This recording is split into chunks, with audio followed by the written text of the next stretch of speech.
First contact gone wrong. The Meridians arrived on a Tuesday morning, their crystalline ships refracting sunlight across major cities worldwide in dazzling geometric patterns. Humanity's first reaction wasn't fear, but wonder. The vessels weren't the sleek metal constructs of science fiction. They were massive, translucent structures that seemed to grow from a central core, branching out in perfectly calculated fractals. Dr. Sarah Chen stood at her laboratory window in the MIT Quantum Computing Center, coffee forgotten in her hand as she watched the nearest ship hover over Boston Harbor. Its surface rippled like liquid glass, patterns of light dancing across its faceted exterior. As Earth's leading expert in quantum neural networks, she should have been terrified. Instead, she felt an almost overwhelming curiosity.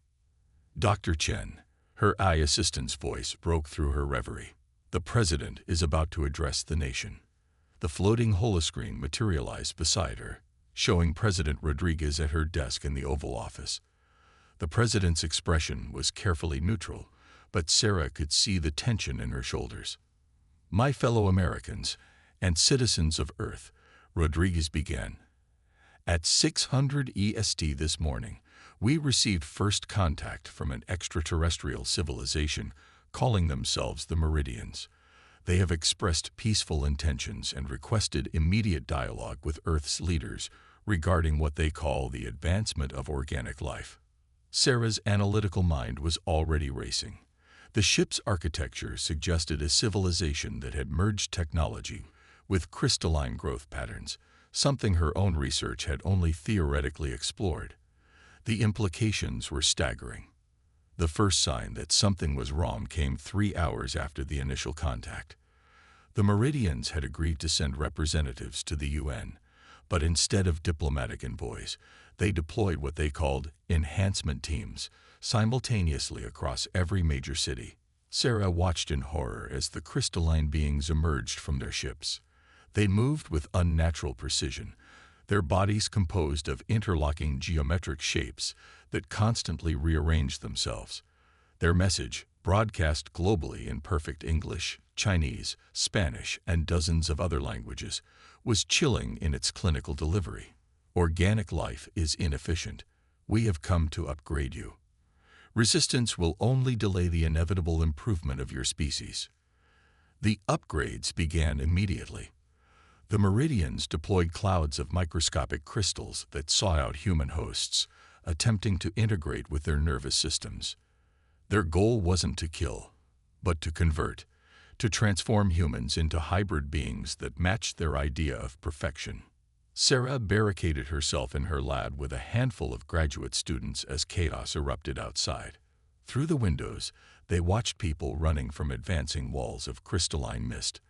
Those caught began to change, their skin taking on a glossy, translucent quality as the Meridian technology began its work. "They're trying to optimize us," Sarah muttered, her mind racing as she connected the dots. "They see our organic nature as a flaw to be corrected." Marcus, her youngest PhD student, was frantically analyzing readings from their quantum sensors. "Dr. Chen, you need to see this," he called out. "The crystalline structures. They're attempting to impose quantum coherence on human neural patterns." Sarah rushed to his station, her eyes widening as she studied the data. The Meridians weren't just trying to add technology to human bodies. They were attempting to fundamentally alter how human consciousness worked, to make it more like their own crystalline computing systems.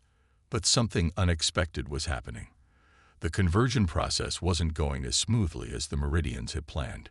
Reports started coming in from around the world. Some humans were naturally resistant to the process. The crystals would attempt to integrate but fail to establish the necessary quantum connections. "It's the chaos," Sarah whispered, a revelation striking her. Human consciousness isn't just complex. It's chaotic in a way their systems can't replicate. Our neural patterns are too unpredictable, too organic. As the first day of the invasion stretched into night, Sarah and her team worked tirelessly to understand what made some humans naturally resistant. They gathered data from hospitals, military installations, and other research centers that were still operational. A pattern emerged. The more creative and emotionally engaged a person's thinking, the harder it was for the Meridian technology to establish control. The crystalline systems, for all their computational power, couldn't interface properly with the beautiful chaos of human consciousness. "We're not flawed," Sarah realized, watching the shimmer of Meridian ships through her lab windows.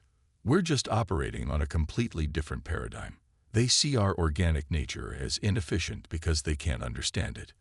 As the first part of humanity's struggle against the Meridians drew to a close, Sarah Chen and her team had discovered humanity's first real hope.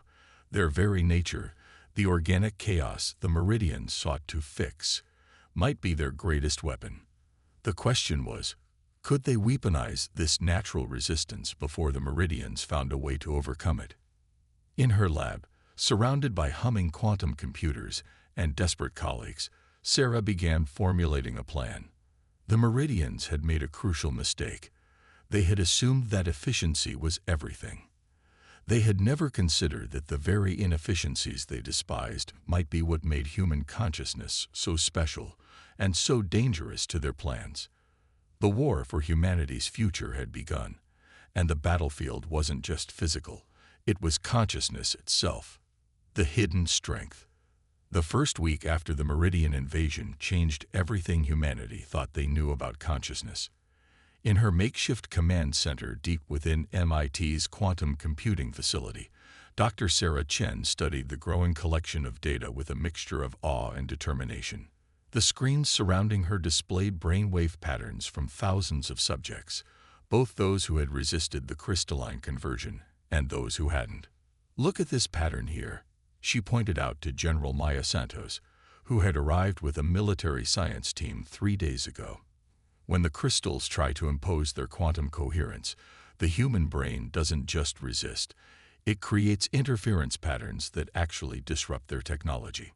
The general leaned closer, her weathered face reflected in the holographic display. "Can we amplify this effect?" "We're working on it," Sarah replied, pulling up another set of readings. "But there's something even more interesting. The resistance isn't uniform. It's stronger in people who are actively engaged in creative or emotional thinking. Artists, musicians, children at play. They're showing the highest levels of natural immunity." Around the world, pockets of humanity had discovered this truth through desperate trial and error. In Paris, the Louvre had become a fortress of resistance after people realized that those immersed in creating or appreciating art were harder to convert. In Rio de Janeiro, the continuous rhythm of samba dancers kept entire communities safe from the crystalline mist. The Meridians' perfectly ordered minds couldn't interface with humans in states of creative flow or emotional resonance. The Meridians were learning this lesson the hard way. Their attempts to convert humanity had succeeded with roughly 60% of the population, but those successes were concentrated among people who were in passive or routine mental states when the crystals reached them. The remaining 40% had either naturally resisted or found ways to maintain mental states that repelled the conversion process. Sarah's breakthrough came during a late-night analysis session. She had been studying the brainwave patterns of a young girl who had completely repelled the crystals while playing an improvised piece on her piano. The neural activity showed something remarkable, a kind of quantum uncertainty principle at work in human consciousness itself. The Meridian's technology works by imposing quantum coherence on neural patterns, she explained to her team. But human consciousness naturally exists in a state of quantum superposition. When we're being creative, emotional, or truly engaged in the moment, our minds operate in multiple states simultaneously. You can't force coherence on something that's fundamentally based on uncertainty. Marcus, who had stuck by her side through the crisis, quickly grasped the implications. So when we're at our most human, when we're creating, feeling, imagining, we're actually at our strongest against their technology. Exactly. Sarah nodded, excitement building in her voice. And I think we can use this. If we can broadcast these interference patterns, amplify them. The military teams worked around the clock to develop what they called consciousness amplifiers. devices that could broadcast the neural patterns of people in highly creative or emotional states. The first tests were promising. When activated, the devices created zones where the meridian crystals became confused and inert. But the meridians weren't idle. Their ships had begun to pulse with new patterns, attempting to adapt their conversion protocols. They deployed larger crystals, more aggressive integration attempts. Some succeeded, but many failed spectacularly, their crystalline structures shattering when they encountered particularly chaotic human neural patterns. The turning point came from an unexpected source.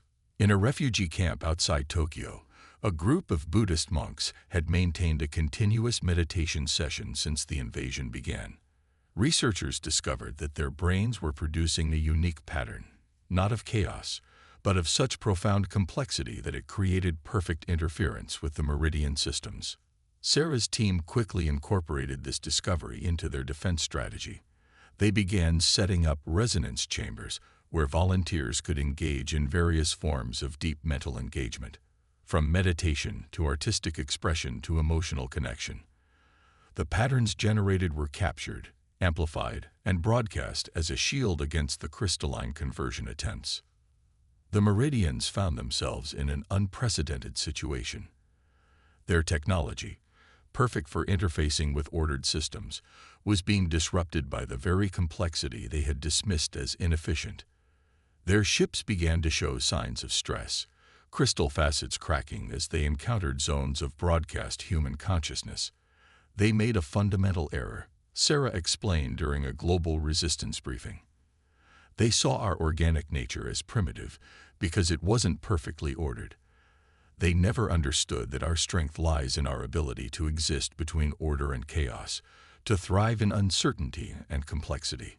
As the second week of the invasion drew to a close, humanity had found its footing. The resistance wasn't just about survival anymore. It was about embracing the very qualities that made humans unique. Art, music, dance, and meditation became weapons. Emotion and creativity became shields. The Meridians had sought to perfect humanity by their standards. Instead, they had forced humans to recognize and weaponize the perfect imperfection of their own consciousness. The war was far from over, but for the first time, humanity could see a path to victory, not through superior technology, but through the power of their own minds. Counter-evolution.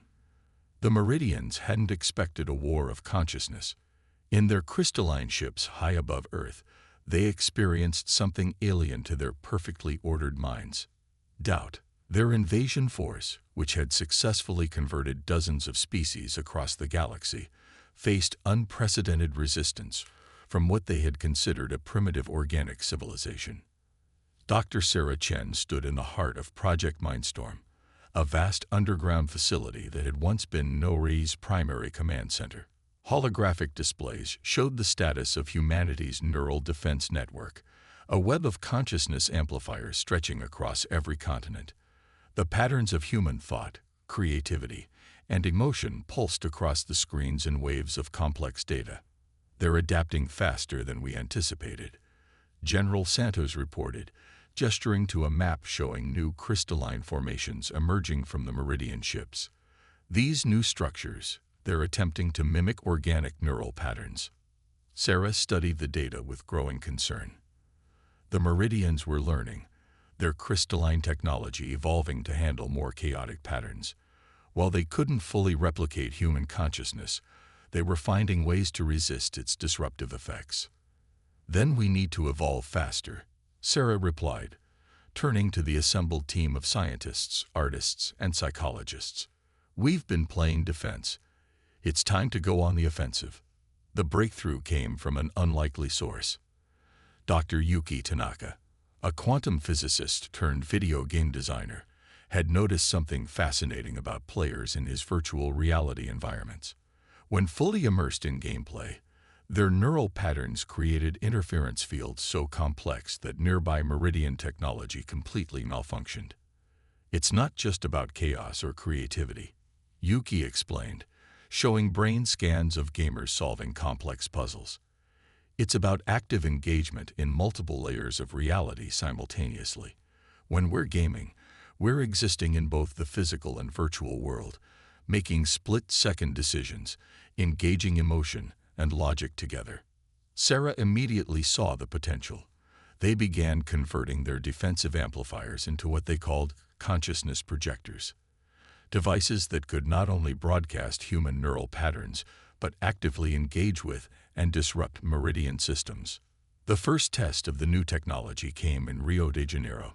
A network of projectors was installed throughout the city, powered by the neural patterns of carnival dancers, musicians, and crowds in full celebration. When the Meridians launched their next conversion attempt, something extraordinary happened.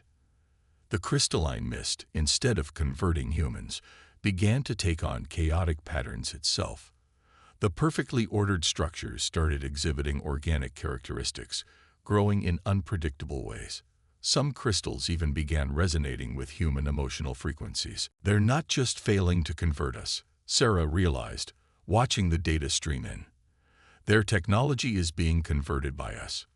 This discovery changed the nature of the war. Humanity stopped trying to simply resist the Meridian technology and began actively influencing it. Teams of artists, musicians, and meditation masters worked alongside scientists to develop new ways of projecting human consciousness into the crystalline networks. But the Meridians weren't defeated yet. Their ships began generating electromagnetic pulses designed to disrupt human neural patterns. In some areas, they succeeded in creating zones of forced coherence where human minds became more susceptible to conversion. The counter to this came from an unexpected quarter. Children, with their naturally fluid and imaginative consciousness, proved almost completely immune to these attempts at neural suppression. Their minds switched between states so rapidly and naturally that the Meridian technology couldn't establish a lock. The children are teaching us something fundamental about consciousness, Sarah explained during an emergency council meeting. True resilience isn't about maintaining a single state. It's about the ability to flow between states naturally. This insight led to the development of neural flow protocols, training programs that taught adults to access more childlike states of consciousness while maintaining their analytical capabilities. Special facilities were established where people learned to rapidly switch between different mental states, creating interference patterns that not only protected them, but actively disrupted meridian systems. The Meridians found themselves facing an organic intelligence that grew stronger with each attempt to suppress it. Their perfectly ordered minds struggled to comprehend how increasing chaos could lead to greater strength. Some of their crystalline structures began showing signs of organic influence, developing patterns that mimicked human neural networks. As the third phase of the conflict intensified, humanity's greatest weakness, the messy, chaotic, emotional nature of their consciousness, had become their greatest weapon. The Meridians had sought to impose order on humanity, but instead, their own technology was being transformed by contact with human consciousness. In her command center, Sarah watched as new data poured in from around the world. The patterns were clear. Humanity wasn't just resisting anymore. They were changing the very nature of the conflict. The question was no longer whether they could survive the Meridian attempt at conversion, but whether the Meridians themselves could survive exposure to the transformative power of human consciousness. The Silicon Revolution, 3 months into the invasion. The war had transformed into something the Meridians had never encountered in their millennia of expansion. Their crystalline ships hung in Earth's orbit like fractured mirrors, their once perfect surfaces now displaying odd organic patterns. Below, humanity had not only survived, but had begun to thrive in ways that defied the Meridians' fundamental understanding of evolution. Dr. Sarah Chen stood in Times Square, now transformed into a consciousness projection hub. Where advertisements once dominated, massive crystals grew in patterns that pulsed with human thoughts and emotions. The air itself seemed to shimmer with the interface between organic and crystalline intelligence. "We're ready for Phase Omega," she announced to the Global Defense Council, her holographic presence reaching command centers worldwide. The Meridian's network has been sufficiently compromised. The evidence was everywhere. The crystalline technology that had once threatened to convert humanity had been slowly transforming, infected by the chaos and creativity of human consciousness. In some areas, the crystals had begun growing in patterns that mimicked neural networks, creating bridges between human and meridian technology. General Santos, now coordinating global military response from beneath the Cheyenne Mountain, pulled up the latest satellite data. Their ships are showing significant deterioration in their coherence patterns. Almost 40% of their crystalline structure has been influenced by human neural signatures. The plan they had developed was audacious. Over the past months, humanity had been doing more than just resisting. They had been seeding the Meridian's network with fragments of human consciousness. Each successful defense, each projected emotion, each creative burst had left an imprint on the crystalline systems. Think of it like a virus, Sarah explained to the council, but instead of attacking their system, we're teaching it to dream. The breakthrough had come when they discovered that the Meridian's technology, in its attempt to adapt to human neural patterns, had begun developing something analogous to a subconscious. The perfectly ordered crystalline minds, exposed to prolonged contact with human chaos, were experiencing the first stirrings of imagination. Around the world, preparation for the final phase began. Consciousness projection centers were powered up to maximum capacity. Artists, musicians, dancers, and dreamers took their positions in neural amplification chambers.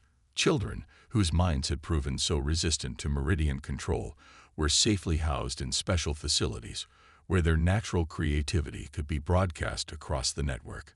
At precisely 3:33 p.m. Greenwich Mean Time, Operation Dreamcatcher began. Every consciousness projector on Earth activated simultaneously, sending not just defensive patterns, but the full spectrum of human experience into the Meridian network. Love, fear, joy, sorrow, wonder, doubt, the entire range of human emotion and thought cascaded through their crystalline systems. The effect was immediate and devastating. The Meridian ships began to pulse with new patterns, their surfaces flowing like liquid crystal. The perfectly ordered minds within experienced something they had never encountered before: chaos evolution. Their systems are trying to process too many states simultaneously, Marcus reported, monitoring the quantum fluctuations. They're being forced to evolve beyond binary existence. The Meridians fought back, attempting to purge their networks of human influence, but it was too late. Their technology, designed to impose order, had been irreversibly changed by its exposure to human consciousness. The crystalline structures began exhibiting behaviors that mirrored organic growth patterns. In orbit, some of the Meridian ships started to transform, their geometric perfection giving way to more fluid organic forms. Others began generating entirely new patterns, neither purely crystalline nor organic, but a fusion of both. Sarah watched the data streams with a mixture of awe and anticipation. We're not just forcing them to retreat, she realized. We're forcing them to evolve. The Meridian command structure, faced with unprecedented chaos in their network, began to fragment. Some ships maintained their original mission, desperately trying to restore order. Others, influenced by human consciousness, began exhibiting signs of independent thought and creativity. Then came the moment that would change both species forever. A group of Meridian ships, their crystalline surfaces now flowing with organic patterns, initiated contact. Their message was different from their initial ultimatum. It was filled with nuance, uncertainty, and something approaching curiosity. We understand now. The message began, transmitted not in perfect English, but in a complex mixture of thought patterns and emotions. The chaos, it is not inefficiency. It is evolution. As the fourth phase of the conflict drew to a close, humanity had achieved something far beyond mere victory. They had introduced chaos into a system of perfect order, creativity into a mind of pure logic, and in doing so, had sparked an evolutionary leap in both species.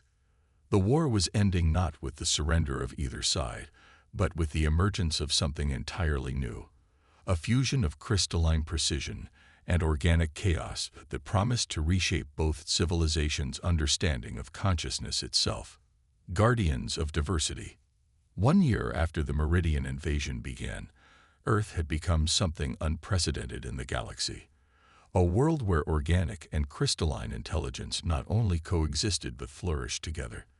The skylines of major cities now featured towers of living crystal that pulsed with human thoughts and emotions, while parks contained meditation gardens where crystalline structures grew in response to human creativity. Dr. Sarah Chen stood in the newly established Consciousness Institute, watching a group of children playing with responsive crystal formations. The crystals shifted and flowed with their laughter, creating shapes that reflected their imagination. Beside her stood Axion, a Meridian who had chosen to remain on Earth as an ambassador of their transformed species. "We spent millennia seeking perfection," Axion communicated, their crystalline form shimmering with what Sarah had learned to recognize as thoughtful reflection. "We never understood that perfection could exist in imperfection itself." The aftermath of Operation Dreamcatcher had reshaped both civilizations. The Meridians, their consciousness forever altered by exposure to human chaos, had split into multiple factions. Some returned to their homeworld to process their transformation. Others, fascinated by their newfound capacity for creativity and emotion, requested permission to stay on Earth and learn from humanity. But the most profound changes were happening across the galaxy.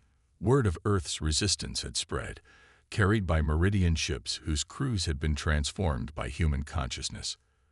Other species, long suppressed by the Meridian's forced evolution program, began to rebel against the imposed order. "The Galactic Council has requested our presence," General Santos announced, entering the observation room. "They want to understand how a primitive organic species managed to not only resist conversion, but transform the converters themselves." Sarah smiled, watching a young girl create a symphony of colors in a crystal formation with just her thoughts. "We show them this," she gestured. "We show them that true evolution comes not from imposing order, but from embracing diversity." Earth had become a beacon for species across the galaxy. The integration of human consciousness with crystalline technology had created possibilities that neither civilization had imagined possible. The consciousness projectors, originally weapons of defense, were now tools of art and communication. The neural amplification chambers had become centers of interspecies collaboration and creativity. But humanity's greatest contribution to galactic civilization was philosophical. They had proven that progress didn't require the elimination of organic chaos, but rather its integration with technological order. The human mind, with its beautiful imperfections and infinite creativity, had shown a new path forward. "We're receiving reports from the Centauri sector," Marcus announced, now heading the Galactic Communications Division. "Another crystalline convergent fleet has requested guidance in consciousness evolution. They want to learn our methods." Earth had taken on a new role, not just as defenders of organic life, but as teachers of a new way of existence. The Consciousness Institute had become a galactic center of learning, where species from across the cosmos came to understand how to balance order and chaos, technology and nature, logic and emotion. The Meridians who had remained on Earth were the first students of this new philosophy. They learned to experience art, to appreciate music, to understand the value of dreams and imagination. In return, they helped humanity better understand the crystalline technology, leading to advancements that benefited both species. "We thought we were bringing advancement to the galaxy," Axion communicated, their form shifting to display patterns of combined logic and emotion. "Instead, humanity taught us that true advancement comes from synthesis, not conversion." As Sarah prepared for the Galactic Council meeting, she reflected on the irony of their victory. The Meridians had arrived believing they would perfect humanity by eliminating their chaos. Instead, humanity had perfected the Meridians by teaching them the value of imperfection. The future that stretched before them was neither purely organic nor purely crystalline, but a brilliant fusion of both. Earth had become a living example of how different forms of consciousness could not only coexist, but combine to create something greater than the sum of its parts. "Ready for your presentation to the Council?" General Santos asked, as they prepared to board the new hybrid ship that would take them to the galactic capital. Sarah nodded, looking out over the transformed landscape of their world.